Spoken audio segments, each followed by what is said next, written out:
Je m'interroge ce jour sur la question de la vente promotionnelle du riz. Du riz comme solution à la lutte contre la vie chère, initiée par le ministre du Commerce en pleine tension inflationniste au Cameroun. Entre 2017 et 2024, le Cameroun a dépensé 800 milliards de francs CFA pour le développement de la filière rizicole au Cameroun. Depuis décembre 2024, les principales villes camerounaises vibrent au rythme d'une campagne de vente promotionnelle de produits de première nécessité orchestrée par le gouvernement via le ministre du Commerce en signe de lutte contre la vie chère au Cameroun. D'ailleurs, il a précisé que c'était une initiative lancée par le chef de l'État. Sauf que le dernier communiqué fait il y a quelques heures, il demande aux promoteurs d'aller se justifier auprès de tous ceux qui parlent parce que cette affaire commence à le dépasser. Finalement, le chef de l'État était à quel niveau? Est-ce que le chef de l'État peut se lancer dans une affaire comme celle-là si et seulement si il n'a pas pris toutes les mesures afférentes pour se présenter? Question. Cette initiative, avait déclaré le ministre, vise à rendre accessible à toutes les couches vulnérables camerounais des produits de base tels que le riz à des prix défiant toute concurrence. Lorsque les cris ont commencé à se faire entendre, les noms de véritables acteurs cachés dans la chaîne ont commencé à sortir.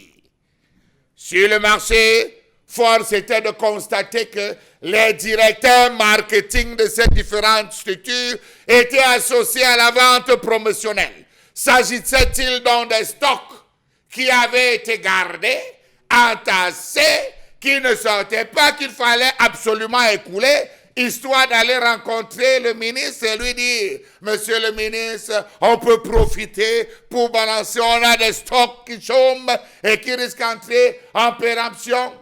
Question. Je m'interroge dans tous les cas.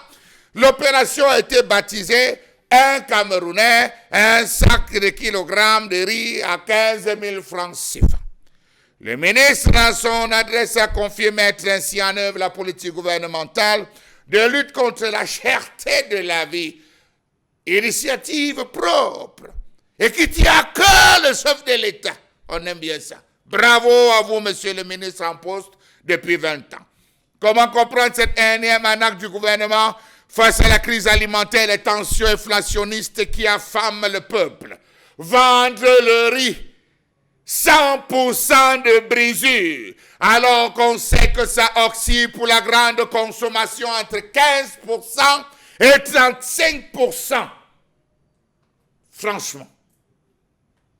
Franchement, monsieur le ministre, ce n'est pas une initiative du chef de l'État, ce sont les entreprises qui ont fait venir des sacs de riz qui ne se vendaient pas.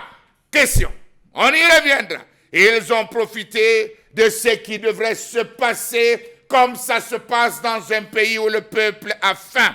Est-ce qu'en matière de commerce, il y a lieu de procéder à une liquidation, à une dilapidation des produits qui ne sortent pas?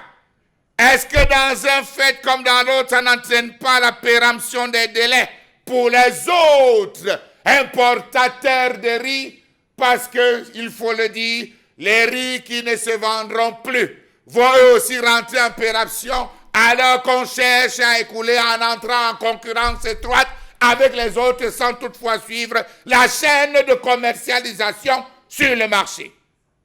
Dans les textes camerounais, est-ce que c'est autorisé de commercialiser pour la grande consommation 100% de brisure?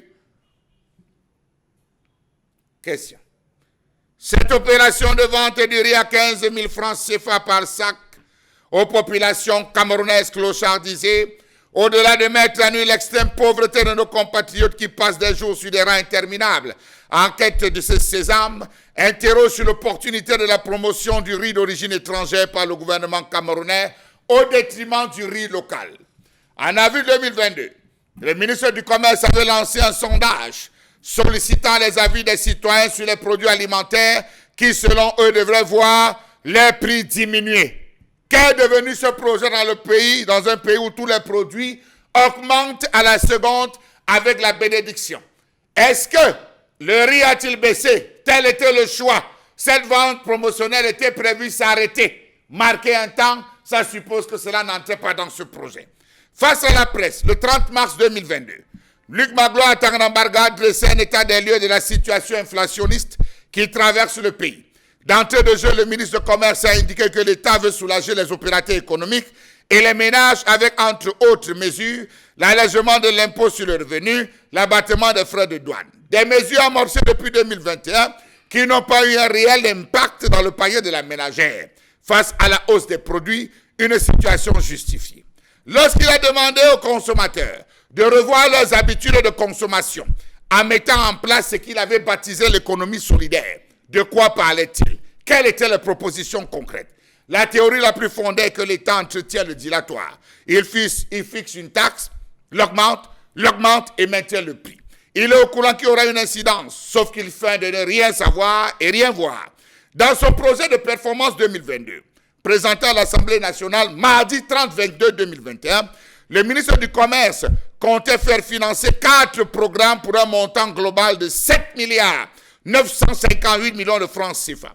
Dans le détail, il s'agissait du programme d'appui au développement des exportations, du programme de régulation du marché intérieur, de la métrologie, de la veille normative et de l'encadrement du juste prix, et enfin un ultime programme en rapport avec la gouvernance et l'appui institutionnel. Étant donné que c'est le gouvernement qui régule les marchés locaux, pourquoi ne pas gérer une fois cela dans les points de vente habituels? Quel était l'objectif réel de cette vente promotionnelle dans ce pays? Lutter contre la vie chère, faciliter l'écoulement d'un produit qui arrivait à expiration, entrer en pré-campagne électorale? Posons-nous juste les bonnes questions. Si le gouvernement peut vendre le riz à 15 000 francs CFA par sac de 50 kg, disons-le, si le chef de l'État lançant une initiative, 15 000 francs CFA par sac de 50 kg, pourquoi autoriser sur le même marché la vente sur le marché camerounais de la vente d'un sac de 50 kg de riz entre 25 000 et 38 000 francs CFA, en rappelant que le SMIC au Cameroun est environ 41 000 francs pour les agents publics?